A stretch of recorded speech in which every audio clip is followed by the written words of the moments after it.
The Believe Podcast Network presents the FCS Football Podcast with Joe DeLeon. Well, welcome back to the Believe in FCS Football Podcast, part of the Believe Podcast Network, bringing you insight on Division I AA football from the voices of two former FCS football players at the University of Rhode Island. I am Joe DeLeon, joined as always by my good friend, former roommate, former teammate, Sean Anderson. Sean, how are you doing today? I feel very disrespected by you. Why? Because we started Obviously, 20 minutes late? No. It's the respect for my time. And it's actually more respect for planning in the future. And we'll get to some of that in a minute. But Joe will sometimes send me ideas and plans where they're fun ideas, good bits, good plans. But he does not always consider that I have two jobs. One is basically full-time, one is part-time, and majority shifts are on the weekends. When does Joe get to hang out? Weekends. And we've been running this gambit for how long do you think, Joe? 8 months? Sure. Yeah. When's it gonna end? I don't know.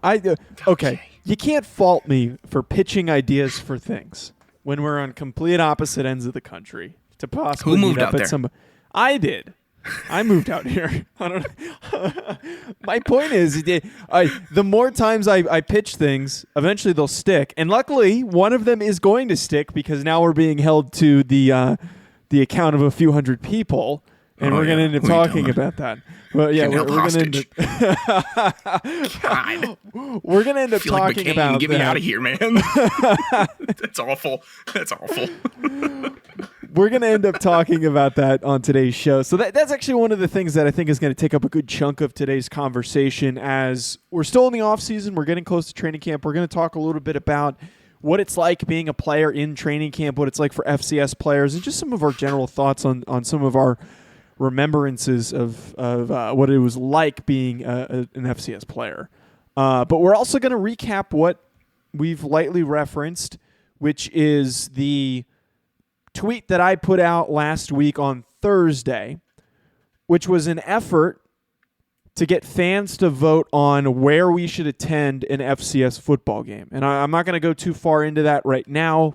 We do need to get to a read. So, Sean, can you just very quickly share with our listeners a few words from BetOnline? I don't like how you let in with very quickly, because I like to have a good quality read for the great folks at BetOnline. I like to bet. Joe, I know, is starting to get a little bit into betting. So if you're into sports betting, BetOnline is where you should go to win money today, whether it's live bets during games or futures. I'm going to be laying down a lot of futures for this NFL season. Wait, a lot of bets, not high volume money. You know, it's not like I'm throwing $100 down on every single futures bet. I think Atlanta's going to stink this year, so I'm going to have them taken down. I'm taking the under on Giants wins. You know, they're fighting with each other in practice, which is great, and that will be brought up in the camp segment as well. But you don't want to play some futures. You want to have a long-term investment with this NFL season that's coming up. It's my favorite sport. I'm assuming if you're listening to the show, you like football a lot also. So visit the website today or use your mobile device to join and receive your 50% welcome bonus on your first deposit. So before the next big game, head on over to BetOnline and start playing today. BetOnline, your online sportsbook experts. Thank you, Joseph. Very concise of you today. I told Alex during one of our meetings, I think it was last week. When do I get to come to a meeting?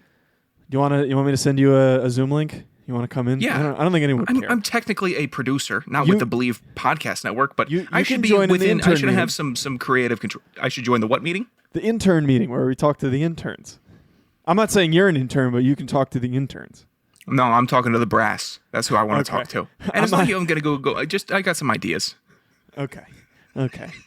By the way, I have to note one of the audio engineers, Carter. He told me that he sends the open for this show around to hosts as an example. Oh, really? So that should make you feel better. But my point is what I was going to say.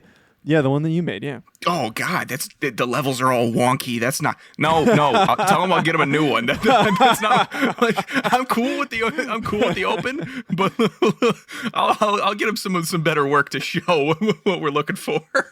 But so I told Alex though, I'm like, yeah, by the way, you know how the last email said to be more concise on the read? I told him that we did 2 minutes of the read last time, and then he told us about how one time they had one of their buddies on the show and they couldn't book guests during COVID, and that one buddy who was their roommate did like a 9-minute read. For what? I don't know what it was, but he spent 9 minutes telling some long, elaborate story. Who is he? Thought Bill that was pretty Burr? funny. Talk about Sherry's berries? No. Apparently. So, Sean, I want to get into what we've referenced a couple times here on the show. So, Sean and I had been lightly discussing with one another that we wanted to meet up and go to an FCS game. Semi-lightly. We weren't entirely sure joke. when we were going to be doing it. We weren't sure when we were going to be doing it. We didn't know where we would go. And we were kind of going back and forth on like, well, should we go here? And it was just very, very preliminary talks. And then I texted Sean on Thursday morning and I said, you know what? Let's find a way for the fans to get involved. Let's see if we can get some listeners to respond. Even if it's only a few, we'll get some input from listeners. Yeah. I was anticipating, Sean, to get like 10 to 15 people to respond. Yeah, some Kennesaw action and Right. Illinois State from Kwame. You know, Colin Usuals. obviously replied, but we were the usual suspects is what we were expecting. Yes, and what ends up turning into was multiple fan bases being involved in a competition for who claims where we end up going, which was fantastic. It was exciting to watch, just continuously different names of different schools being thrown out there into the conversation. It went pretty gangbusters, as some would say. Maybe there could have been some representation from our alumnus. See, I tweeted that out. Not a single you or I tweet. Most of my followers, a good chunk of my FCS followers, are members of the coaching staff, players, members of the communication staff, former alumni that we went to school with. Not a single response from any of them. And they could have very easily outnumbered the group that won. I think if they put in the time, if one person retweeted it.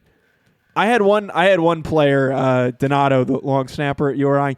He DM'd me and he's like, "Shut up, you're coming to URI." And I'm like, "Get some people to retweet it because I'm not going to alter the rules just because you want me to come. I would love to come to a game and I'm going to try, but for us to do it for this event, you know, we got to live up to the rules, which is whoever had the most comments of a specific school ends up winning." Right. And I just want to provide a quick recap here, Sean, before we go into the details on what this event is essentially going to be. So at first, Idaho was completely dominating the first day. I think that they were up by like 15 votes, and I thought that was a lot at the time. Yeah, I thought that was a lot at the time. So I was already looking at flights to Moscow. I even tweeted what's the easiest way to get to Moscow, Idaho. Of course, there were a couple smartasses, particularly the FCS Nation Radio people, that said Stalingrad was where I needed to fly into. But it's not easy to get to the University of Idaho. Hack. Yeah, just I know. And we love them. We love the FCS fans, guys. Just hack. And it's not easy to get to the University of Idaho. So I was looking, I'm like, damn, this is going to be hard. We got to figure out how we can get there. I go to sleep. I wake up the next morning, and I kid you not, there are well over 50 comments from South Dakota State fans that are saying, you need to go to the marker game in Brookings, South Dakota. And the way that this tallied out at the end, it ended up being even bigger of a landslide than it was originally for Idaho. 38% of the votes go to South Dakota State, 20% to Idaho, 5% to Montana, 4% to Sam Houston State, another 4%, same amount of votes for Eastern Washington, and then lastly, the Citadel had 3.9% of the votes. So that means, as you can expect, and I'm sure the fans who participated probably could guess where we're going to end up. We are going to be heading to Brookings, South Dakota for the marker game is going to be the goal. If we can't make it for the marker game, we're going to be in Brookings for at least one of the games. Yeah. What do we wear? What do you mean, what do we wear? South Dakota State shirts? Roadie shirts? Jackets? We should get tuxedos. I'm not wearing a tuxedo. I'm not trying to draw that much attention to ourselves. We'll just get like a cheap tuxedo rental. We'll just wear it the whole time we're there. You see, I'm trying to plan out a way for listeners to identify us. Like if we were both wearing plaid, they could say, identify us. They wouldn't identify us wearing plaid in South Dakota. Do you know how many people are going to be wearing plaid? They're all going to be in blue and yellow. I think we should wear tuxedos. No. Way too much. That's hack. All right, should we let the fans pick what we wear? No. Why not?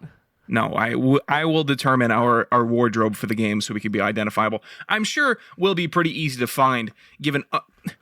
you want me to go through a couple notes about what we are going to be doing here? Yes, go ahead. Okay, for the listeners in Brookings, we'll be out there.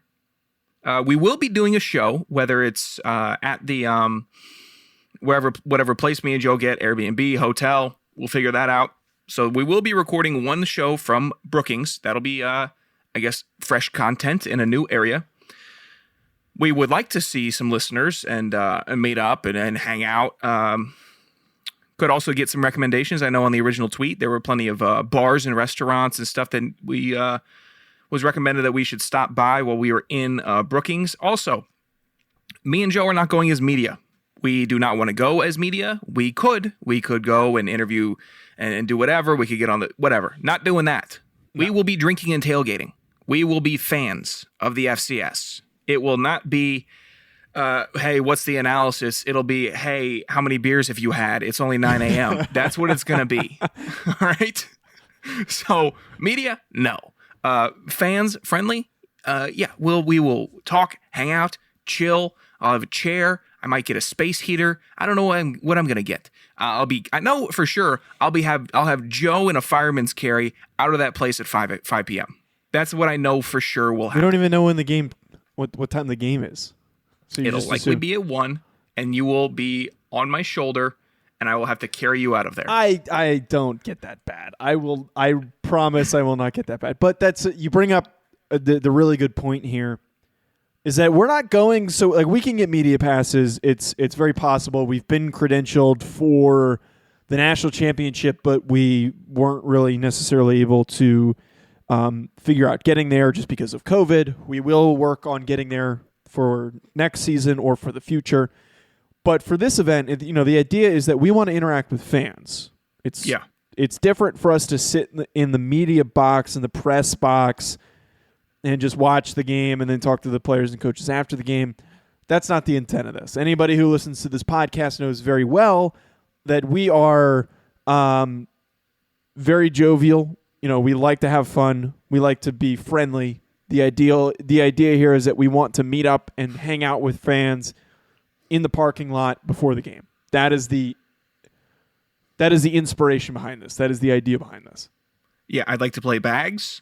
I would like to, throw the football 60 yards, which I can do. I like to do all that stuff with all the fans. Because me and Joe, it was pointed out to us, yeah, we've been to 100 combined college football games between the two of us. But all of them have been like in pads and in the rain and cold. So this time, it's going to be kind of surreal. I went to a couple BC games visiting, and I'm watching those games like, hey, this is a lot of fun up here. It's fun being on the field and having people cheer for you. And when having your teammates, when you get a good block, you're like, oh, that's, this is way better than being up there. It is, because it's fun to have that kind of support. You're playing a sport you love, but in the stands, you're like, hey, I don't have to listen to a coach up here.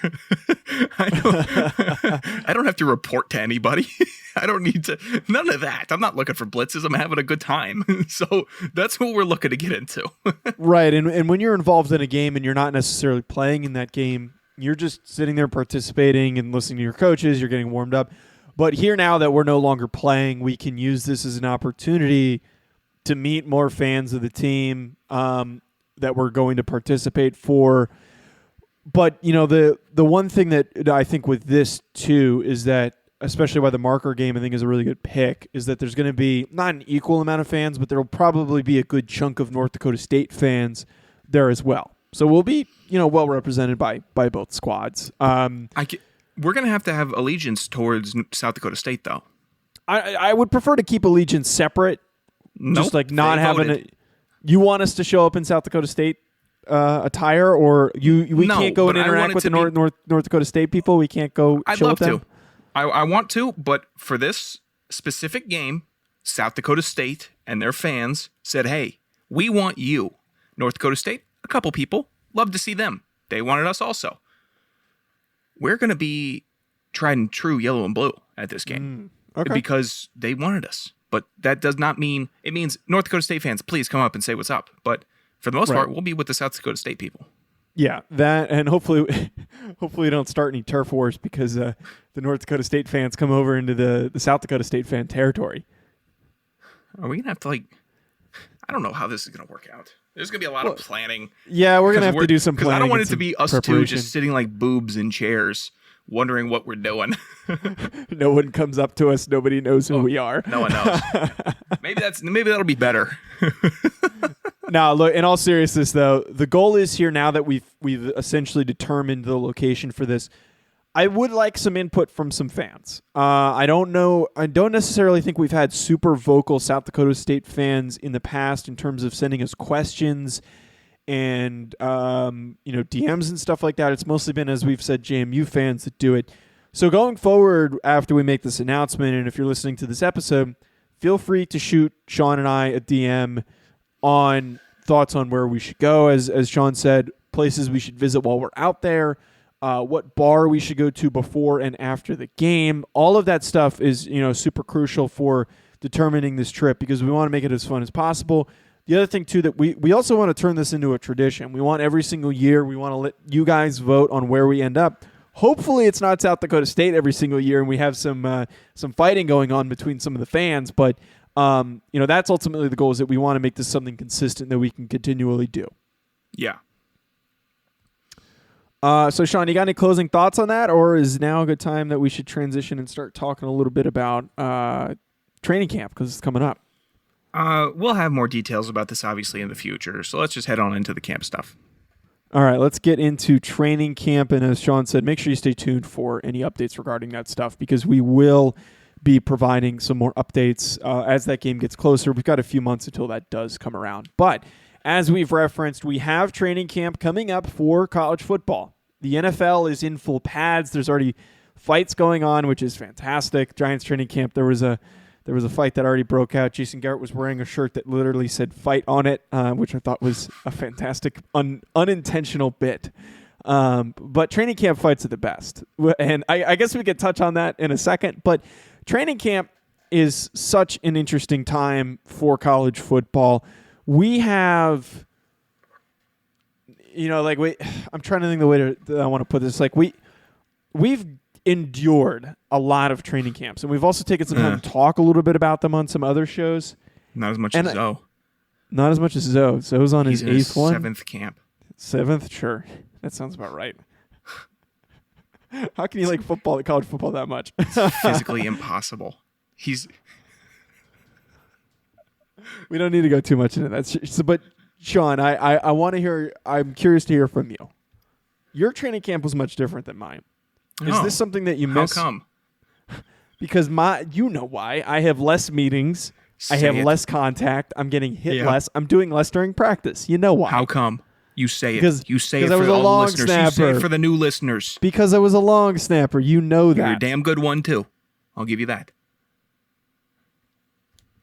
Thank you. Okay. Just give no me sell a- my compliment. It's not a big deal. Okay. Do I Sorry, miss training I'm, camp? I'm getting bombarded with text messages from people I work with. Hey, Sorry. thanks for being focused on the show here. I'm do I trying. I miss get training texts camp? in the corner of my screen. Sorry. Go ahead. No, I don't miss it. Why would I? It's awful. It is hell. It just sucks. Day one, the drive up. Oh, you're in the car for 8 hours getting up there. You're like, unpacking, meeting.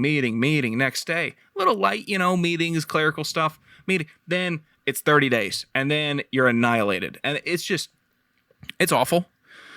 No one will say it's not awful, except for specialists. But the It's still bad for us. We're sore in a different way. It's kind of like a pitcher's sore. It's like when you're getting during spring training and getting ready for, because you were a pitcher in high school. You're not necessarily the same level of preparation and lead up to a season as like the professional in college teams do, but How dare you know you. what it's like. No, because it's more time spent. No, I know. I was being facetious. But you know what I'm saying, where it's more like a pitcher's type of a sore, where you're just constantly repping the same thing over and over again, and then you're just whatever part of your body that you're continually using, it's just worn down at the end of each week. Yeah, that bonnet will sometimes break down on you. Shut up.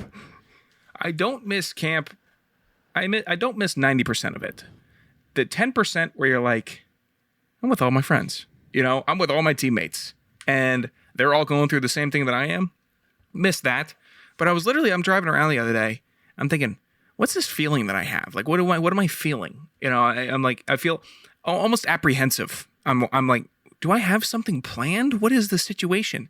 Then I realized, oh no, this is late July, which means that your summer is over, because I was conditioned for 8 years with high school and college where summer ends late July, and then it's here comes camp and here comes school.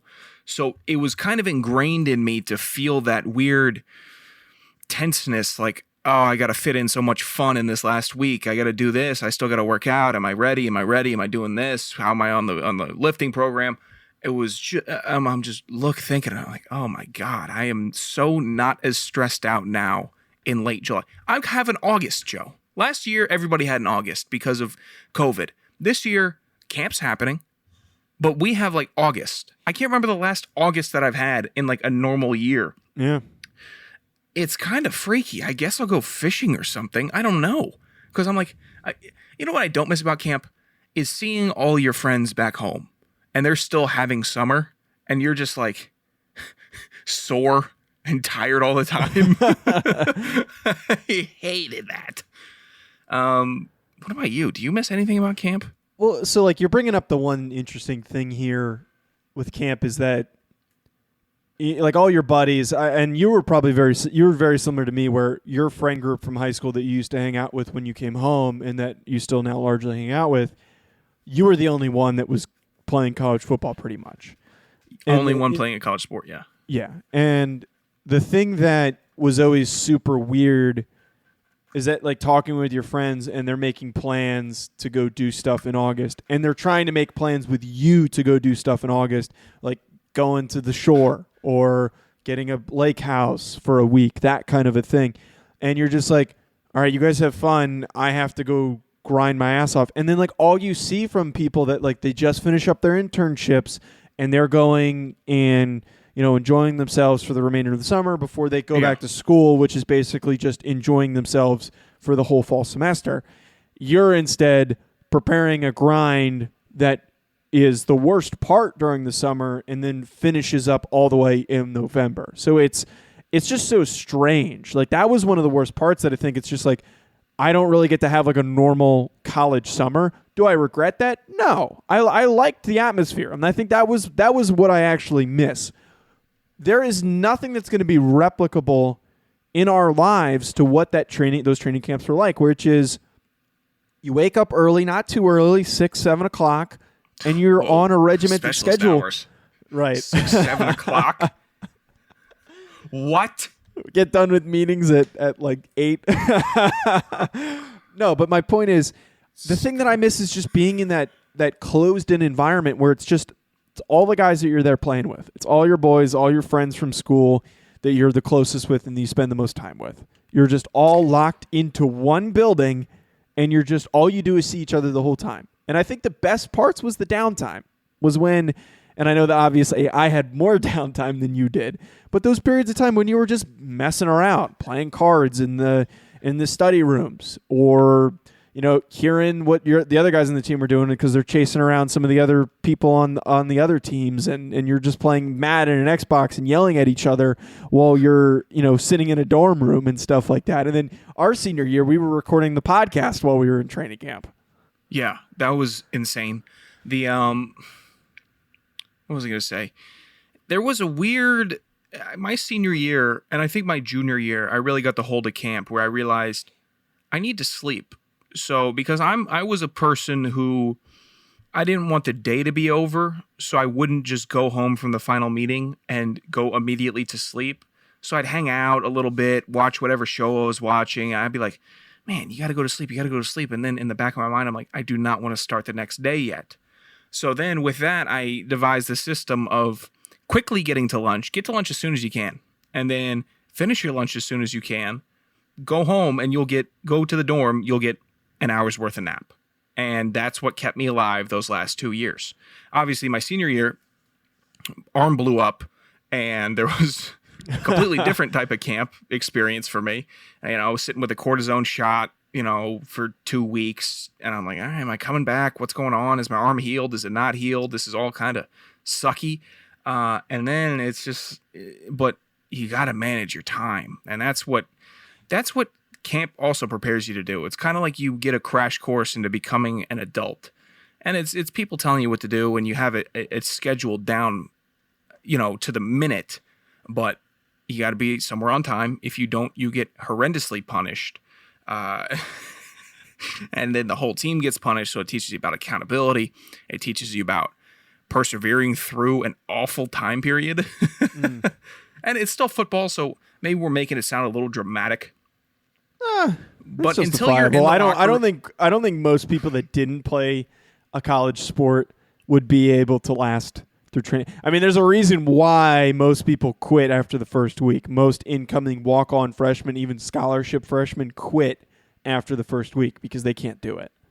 You don't know fear until you have everybody in the weight room for afternoon lift except for one person.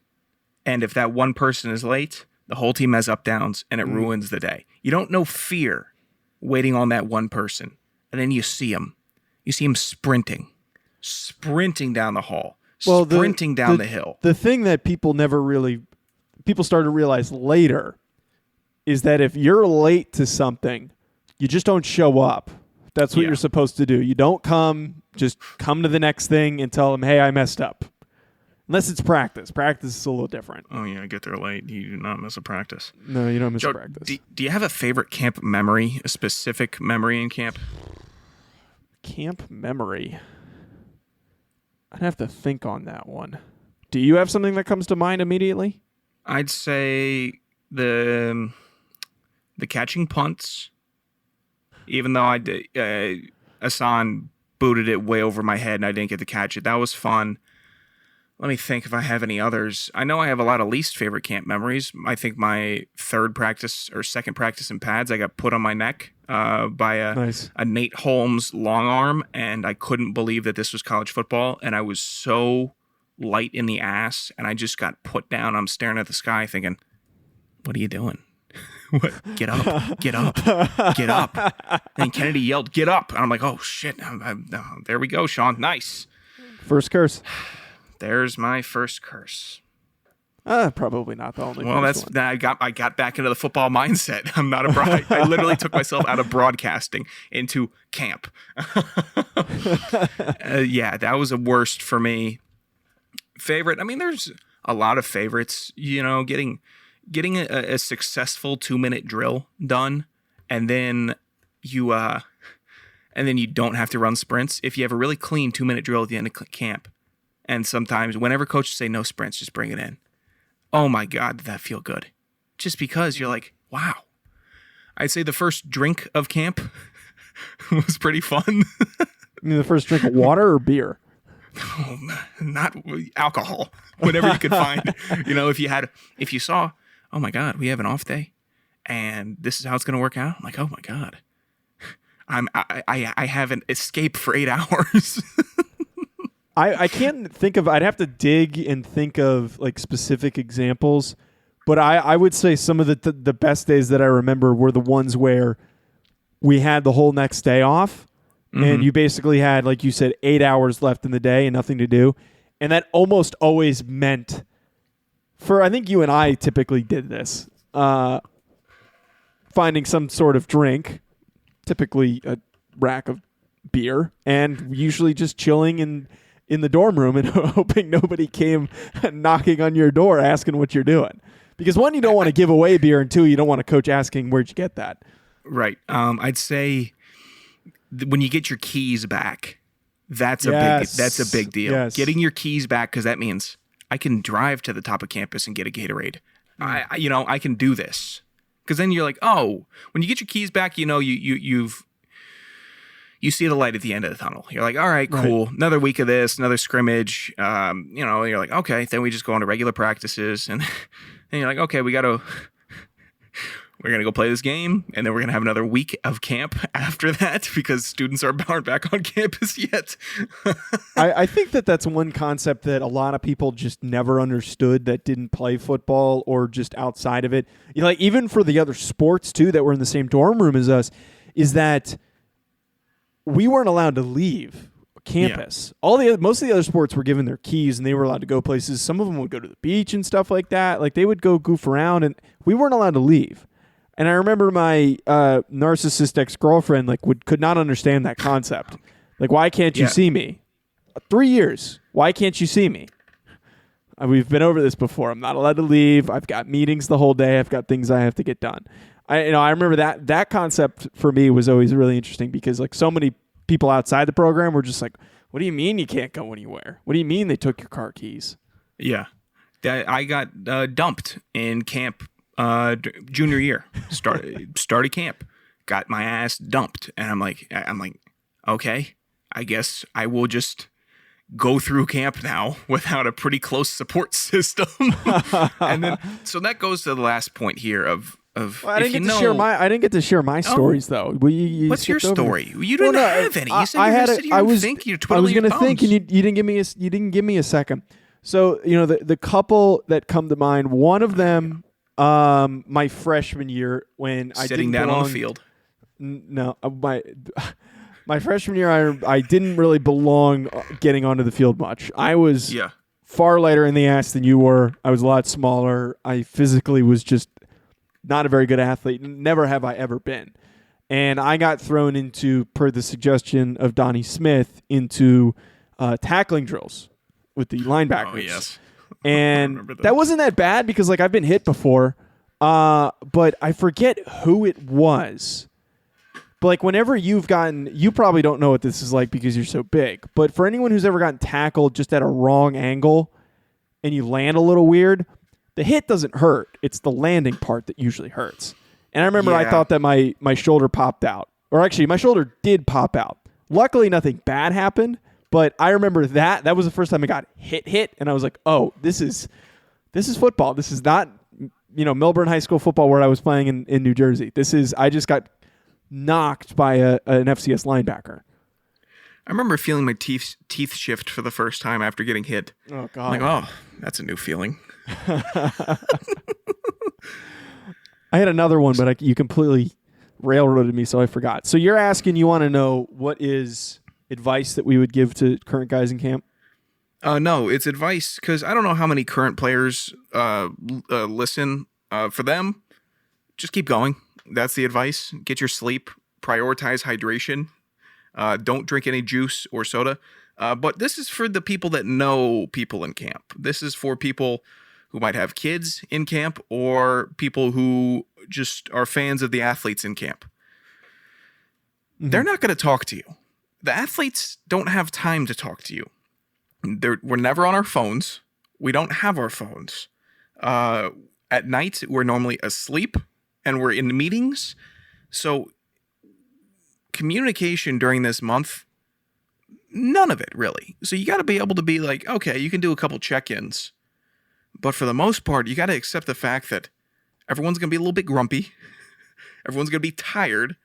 So if you want to have a 45-minute conversation about a party that you went to or, what's going on at home, you got to understand that's like gold. That 45 minutes is like gold that you're taking away from an athlete during camp.